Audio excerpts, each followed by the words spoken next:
Hello বন্ধুরা, Microsoft Excel tutorial part 21-এ জাফর বাংলা একাডেমির পক্ষ থেকে আপনাদের সবাইকে স্বাগতম। আজকের এই ভিডিওটিতে আপনাদের সাথে আলোচনা করব পিভট টেবিল নিয়ে। পিভট টেবিল মাইক্রোসফট এক্সেলের একটি গুরুত্বপূর্ণ বিষয়। পিভট টেবিল ব্যবহার করে আপনি আপনার যে কোনো কাজকে খুব অল্প সময়ের মধ্যে এবং দ্রুত করে নিতে পারবেন। আপনি যদি চান যে আপনার কোনো কোম্পানির, কোনো ব্যক্তির বা কোনো এরিয়ার বা কোনো মাসের সেলস রিপোর্ট বা কোনো তথ্য যদি আপনি জানতে চান, দেন তাহলে আপনি খুব সহজেই এই পিভট টেবিল ব্যবহার করে আপনি করে নিতে পারবেন। তো বন্ধুরা, এই ভিডিওতে আমরা পিভট টেবিল সম্পর্কে A to Z বিস্তারিত আলোচনা করব।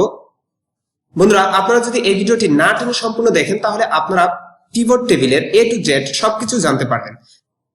তো বন্ধুরা, মূল ভিডিওতে যাওয়ার আগে একটি রিকোয়েস্ট, যারা এখনো পর্যন্ত আমাদের চ্যানেলটিকে সাবস্ক্রাইব করেনি তারা নিচ থেকে আমাদের চ্যানেলটিকে সাবস্ক্রাইব করে পাশে থাকা বেল আইকনটি অন করে দিন।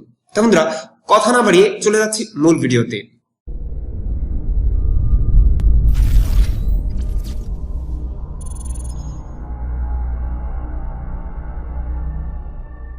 তো বন্ধুরা, এই কাজটি করার জন্য আপনাকে মাইক্রোসফট এক্সেল ডকুমেন্টটি ওপেন করতে হবে। তো আমি মাইক্রোসফট এক্সেল ডকুমেন্টটি ওপেন করে রেখেছি এবং এখানে আমি কিছু লিখে রেখেছি।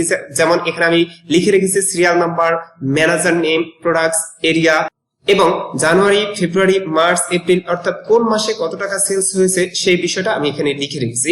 আপনারা আপনাদের যেরকম প্রয়োজন ঠিক তেমন একটা টেবিল আপনারা এখানে ইনসার্ট করে নেবেন।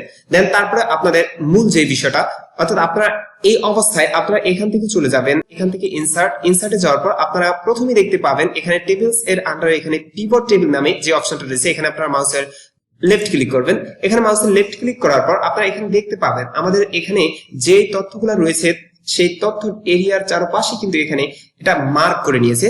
অর্থাৎ এটা মার্ক করার কারণ হচ্ছে আমি এই যে আমার লেখাগুলো রয়েছে এই লেখার যে কোনো একটা সেলের মধ্যেই আমি কার্সরটা ক্লিক করেছিলাম, এই কারণে আমার এখানে কিন্তু বাই ডিফল্ট এখানে অটোমেটিক এটাকে সিলেক্ট করে নিয়েছে। বন্ধুরা, আমি এটাকে কেটে দিচ্ছি। বন্ধুরা, আমি যদি এখানে যে আমার লেখাগুলো রয়েছে এই লেখার কোনো বাইরে যদি আমি ক্লিক করি, তারপর যদি এখান থেকে আমি যে পিভট টেবিল এখানে ক্লিক করি, দেন তাহলে কিন্তু বাই ডিফল্ট আমার এই এরিয়াটা কিন্তু সিলেক্ট হবে না। সুতরাং আপনারা যদি এখান থেকে বাইরে ক্লিক করার পরও যদি করে নিতে চান, দেন তাহলে আপনাদের এখান থেকে ক্লিক করে এটাকে ড্র্যাগ করে তারপর সিলেক্ট করে নিতে হবে। দেন তাহলে আপনারা এই কাজটা ঠিক আগের মতো করেই করতে পারবেন। তো আপনার যেভাবে কাজের সুবিধা আপনি ঠিক তেমনই ভাবে করে নিতে পারবেন। তো আমি চাচ্ছি যে পরিবর্তন করব না। তারপর আমাদের এখানে যে সিলেক্ট রয়েছে এখানে আপনারা দেখতে পাবেন যে টেবিল ব্রাঞ্চ, এখানে কিন্তু আমাদের শীট এর যে রেঞ্জটা সেই রেঞ্জটা এখানে কিন্তু বাই ডিফল্ট দেখাচ্ছে। দেন তারপরে এখানে আপনারা একটু নিচে চলে যাবেন, এখানে নিচে দেখতে পাবেন এখানে দুইটা অপশন রয়েছে। প্রথমটা রয়েছে নিউ ওয়ার্কশিট এবং দ্বিতীয় যে অপশনটা রয়েছে সেটা রয়েছে এক্সিস্টিং ওয়ার্কশিট। অর্থাৎ আপনার যে শীটটা রয়েছে আপনি যদি চান যে এই শীটের মধ্যেই আপনার যে পিভট টেবিলটা রয়েছে সেটাকে আপনি এখানে ইনসার্ট করবেন, অর্থাৎ এই শীটের মধ্যেই করবেন, তাহলে আপনি করে নিতে পারবেন। আর আপনি যদি চান যে নতুন একটা শীট ওপেন করবেন দেন তারপর সেটাতে করবেন, তাহলে সেটাতেও করে নিতে পারবেন। তবে আপনারা সবসময় নিউ ওয়ার্কশিটে রেখে কাজটা করবেন, তাহলে আপনার সুবিধা হবে। দেন আপনি এখানে রাখার পর আপনি এখান থেকে ওকেতে ক্লিক করবেন।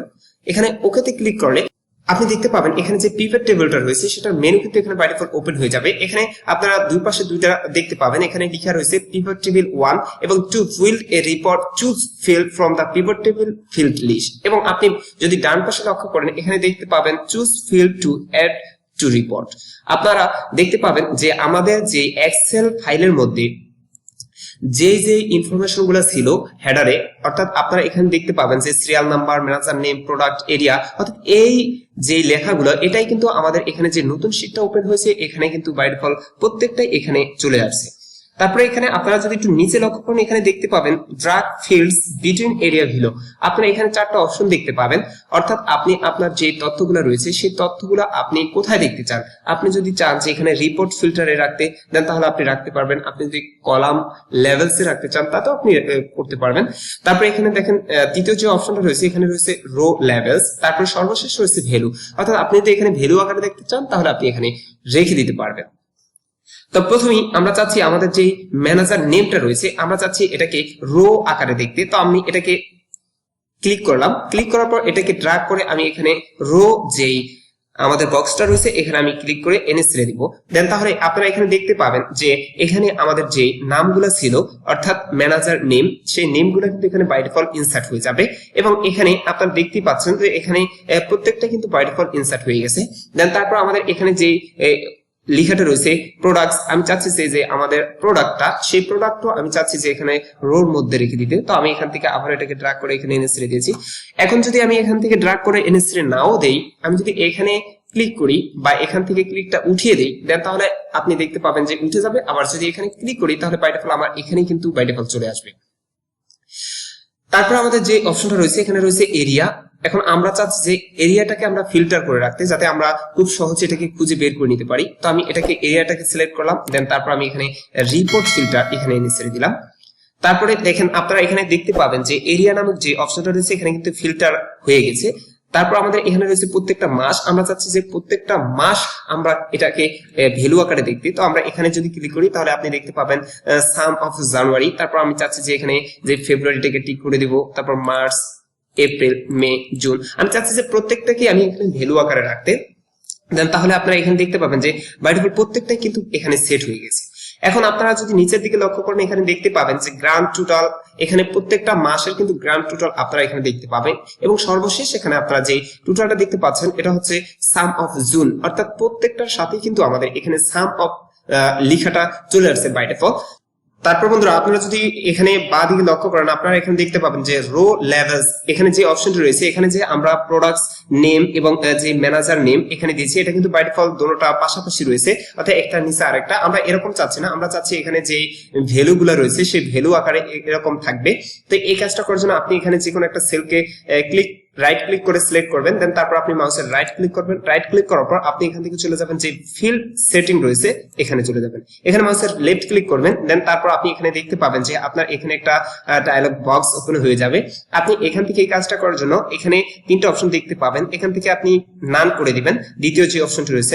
আপনি এখান থেকে নান করার পর আপনি চলে যাবেন নিচে, এখানে দেখেন লেখা রয়েছে ফিল্টার, এখানে যে ফিল্টারের নিচে যে বক্সটা রয়েছে এখানে আপনি টিক মার্ক দিয়ে দিবেন। দেখেন এখানে লেখা রয়েছে include new items in manual filter, এখানে ক্লিক করে দিবেন। দেন তারপর আপনার এখানে যে লেআউট এন্ড প্রিন্ট এখানে যে অপশনটা রয়েছে এখানে মাউসের লেফট ক্লিক করবেন। এখানে মাউসের লেফট ক্লিক করার পর আপনি এখান থেকে যে দ্বিতীয় অপশনটি রয়েছে show item levels in tabular form, এখানে যেই বক্সটি রয়েছে এখানে আপনি টিক মার্ক দিয়ে দিবেন। তারপর আপনার এই কাজটা করা হয়ে গেলে আপনি এখান থেকে ওকেতে ক্লিক করবেন। ওকেতে ক্লিক করলে আপনি এখানে দেখতে পাবেন যে আপনার যে প্রোডাক্টসটা সেই প্রোডাক্টসটা এবং যে ম্যানেজার নেমটা সেটা কিন্তু আলাদা হয়ে যাবে। তারপর আপনি যদি চান এটাকে অর্থাৎ টেবিলটাকে একটু সুন্দর করে নেবেন, অর্থাৎ এটার যে টেবিলস সেটা যাতে বোঝা যায়, এই কাজটা করার জন্য আপনি এটা থেকে চলে যাবেন হোম, আপনি চলে যাবেন ফন্টের এখানে যে অ্যারো চিহ্নটা রয়েছে এখানে আপনি ক্লিক করবেন। এখানে ক্লিক করার পর আপনি এখান থেকে যে অল বর্ডারস লেখাটি রয়েছে এখানে আপনি ক্লিক করে দিবেন। তাহলে আপনি এখানে দেখতে পাবেন যে আপনার যে পিভট টেবিলটা সেই টেবিলটা কিন্তু আরো সুন্দর দেখা যাবে। এরপর আপনি যদি এটাকে কোনো ডিজাইন করতে চান, অর্থাৎ এটার যে স্টাইলটা সেটাকে যদি আপনি পরিবর্তন করতে চান তাহলে আপনি এখান থেকে আপনার এখানে ডিজাইনে ক্লিক করবেন। এখানে আপনার ডিজাইনে ক্লিক করার পর আপনার এখানে কিন্তু ডিজাইনগুলো দেখতে পাবেন। তারপর আপনার এখান থেকে যে অ্যারো চিহ্নটা রয়েছে এখানে যদি ক্লিক করেন তাহলে আপনারা এখানে আরো বেশি ডিজাইন দেখতে পাবেন। এখান থেকে আপনাদের যে ডিজাইনটা পছন্দ হবে বা আপনাদের যেটা ভালো লাগবে, আপনার কাজের জন্য যেটা সুবিধা হবে সেটাকে আপনি করে নেবেন। যেমন আমি চাচ্ছি বাই ডিফল্ট এটাই থাক। তারপর দেখেন আপনারা আগের থেকে কিন্তু তুলনামূলক এটা আরেকটু দৃষ্টিনন্দন এবং প্রফেশনাল মনে হয়। এখান থেকে আপনি যদি চান যে আপনি এই রিপোর্ট ফিল্টারে আপনি এরিয়াটা রাখতে চান না, এটাকে উঠিয়ে অন্যটা করবেন, তাও আপনি করে নিতে পারবেন। এখান থেকে যদি আপনি চান যে এই রো লেভেলসটাকে উঠিয়ে দিবেন বা এটাকে রিমুভ করে দিবেন, অন্যটাতে সরিয়ে নেবেন, তাহলে আপনি এটাকে করে নিতে পারবেন, কোনো সমস্যা নেই। দেন এরপর দেখেন আপনি যদি এখান থেকে যে আমরা ফিল্টার করে দিয়েছিলাম এরিয়াটাকে, আপনি যদি এখানে এই অ্যারো চিহ্নটাতে ক্লিক করেন তাহলে আপনি এখানে দেখতে পাবেন যে আমরা এরিয়াগুলো দিয়েছিলাম এ বি সি ডি দিয়ে, অর্থাৎ আপনি আপনার এরিয়ার নামগুলো দিয়ে নেবেন। তারপর আমরা যদি চাই যে বি এর আন্ডার যে সেলস গুলো বিক্রি হয়েছে বা সেটার আন্ডারে যারা যারা ছিল তাদের রিপোর্টটাকে যদি আমরা দেখতে চাই তাহলে আমরা এটাকে সিলেক্ট করবো। দেন তারপর এখান থেকে ওকেতে ক্লিক করবো। আমরা যদি এখানে ওকেতে ক্লিক করি তাহলে আপনারা এখানে দেখতে পাবেন খুব সহজেই যে এখানে যে বি এরিয়াটা রয়েছে সেই বি এরিয়াটার আন্ডারে ইমরান, ফরিদ, রায়হান এবং আরো অনেকে এখানে কাজ করতেছে, অর্থাৎ তাদের যে প্রোডাক্টস গুলো রয়েছে সেই প্রোডাক্টস গুলো জানুয়ারিতে কতটা সেল হয়েছে এবং ফেব্রুয়ারিতে কতটা, মার্চে কতটা, এখানে কিন্তু আপনারা বাই ডিফল্ট এখানে যে টোটাল অপশনটা রয়েছে সেটা কিন্তু আপনারা এখানে দেখতে পাচ্ছেন। আপনার যদি এখান থেকে যে পিভট টেবিলটা রয়েছে সেই পিভট টেবিলটা যদি করেন তাহলে আপনি এখানে কিন্তু খুব সহজে এখানে দেখে নিতে পারবেন। বা আপনি যদি চান যে এখানে বি যে এরিয়াটা রয়েছে এটাকে আপনি দেখতে চান না, আপনি এ এরিয়াটাকে দেখতে চান, তাহলে আবারও এটাকে সিলেক্ট করবেন। এটাকে সিলেক্ট করার পর আপনি এখান থেকে আবারও ওকেতে ক্লিক করবেন। তাহলে আপনি এখানে দেখতে পাবেন যে এ এরিয়ার আন্ডারে যেই লোকগুলো কাজ করতেছে বা যে প্রোডাক্টস গুলো সেলস হয়েছে বা কোন মাসে কত টাকা সেলস হয়েছে সেই অপশনগুলো কিন্তু আপনি এখানে বাই ডিফল্ট দেখতে পাবেন। আপনি এখানে খুব সহজেই এভাবে যদি আপনি করে নেন তাহলে আপনার খুব অল্প সময়ের মধ্যে অর্থাৎ আপনাদের কাজটা আপনারা এখান থেকে খুব সহজেই করে নিতে পারবেন। তারপর বন্ধুরা আপনি যদি এখান থেকে আবারও এই অ্যারো চিহ্নতে ক্লিক করেন, তারপর যদি আপনি এখানে অলে ক্লিক করেন, অলে ক্লিক করার পর ওকে ক্লিক করেন, তাহলে আপনি এখানে সব কটা অপশনই আপনি দেখতে পাবেন। এখন আপনি যদি চান যে এখানে আপনার যে ম্যানেজার নেম রয়েছে আপনি যদি এই নামগুলোকে চান যে এখানে ফিল্টার করে রাখতে, তাহলে আপনি করে নিতে পারবেন। যেমন আপনি যদি চান এখানে যে ম্যানেজার এটাকে আপনি ড্র্যাগ করে এখানে নিয়ে ছেড়ে দিবেন, দেন তাহলে আপনি এখানে দেখতে পাবেন এখানে যে এরিয়া এবং ম্যানেজার নেম দুইটাই কিন্তু ফিল্টার হয়ে গেছে। আপনি যদি কোনো ব্যক্তিটা দেখতে চান যে সে জানুয়ারি, ফেব্রুয়ারি, মার্চ কোন মাসে কত টাকা সেলস করছে বা কোন প্রোডাক্টটা সে বেশি সেলস করেছে সেই জিনিসটা যদি আপনি দেখতে চান তাহলে আপনি এখানে খুব সহজে দেখে নিতে পারবেন। এখানে আপনি যে ম্যানেজার নেম রয়েছে এখান থেকে যদি আপনি এখানে অ্যারো চিহ্নতে ক্লিক করেন তাহলে আপনি এখানে সবার নামগুলো এখানে দেখতে পাবেন। আপনি যারটা দেখতে চান, যেমন আমি এখান থেকে আলামিনেরটা দেখতে চাই, তো আমি এখানে যদি মাউসের লেফট ক্লিক করে সিলেক্ট করি, তারপর এখানে ওকেতে ক্লিক করি, তাহলে আমি এখানে দেখতে পাবো যে সে কিন্তু এখানে যে জানুয়ারি মাসে 22,000 টাকা, তারপর এখান থেকে ফেব্রুয়ারিতে, মার্চে, এপ্রিলে অর্থাৎ প্রত্যেক মাসে সে কত টাকা করে সেল করেছে সেটা কিন্তু এখানে বাই ডিফল্ট দেখা যাবে। অর্থাৎ আপনি এখান থেকে প্রত্যেকটাই এরকম একটা একটা করে আপনি এখান থেকে দেখে নিতে পারবেন। তারপর আমি যদি এখানে রায়হানারটা দেখতে চাই, আমি রায়হানারটাতে ক্লিক করবো, তারপর ওকে ক্লিক করলে আমি এখানে দেখতে পাবো সে স্ক্যানার বিক্রি করেছিল। অর্থাৎ এখান থেকে সে কত টাকা কোন মাসে সেলস করেছে এবং টোটাল কত টাকা সেলস করেছে। যদি প্রোডাক্ট আইটেম সে আরো বেশি সেলস করে থাকতো দেন তাহলে এখানে কিন্তু বাই ডিফল্ট সবকটা অপশনই আমরা এখান থেকে দেখতে পাইতাম। এখানে আমি আবার ক্লিক করছি, তারপর এখান থেকে অল ক্লিক করে আমি ওকেতে ক্লিক করলাম, দেন তাহলে আমরা এখানে বাই ডিফল্ট সব অপশনগুলো আমরা এখানে দেখতে পাবো। তো বন্ধুরা এভাবে আপনারা খুব সহজেই যে কোনো কাজকে আপনারা খুব অল্প সময়ের মধ্যে করে নিতে পারবেন। বন্ধুরা আপনাদের যদি কারো কিছু বুঝতে অসুবিধা হয় তাহলে আপনারা কমেন্টস করে জানাবেন এবং ভিডিওটি যদি ভালো লাগে একটা লাইক করে দিবেন আর সাবস্ক্রাইব করে আমাদের সাথেই থাকবেন। তো আজকে পর্যন্তই, দেখা হবে পরবর্তী ভিডিওতে। সে পর্যন্ত ভালো থাকুন। আল্লাহ হাফেজ।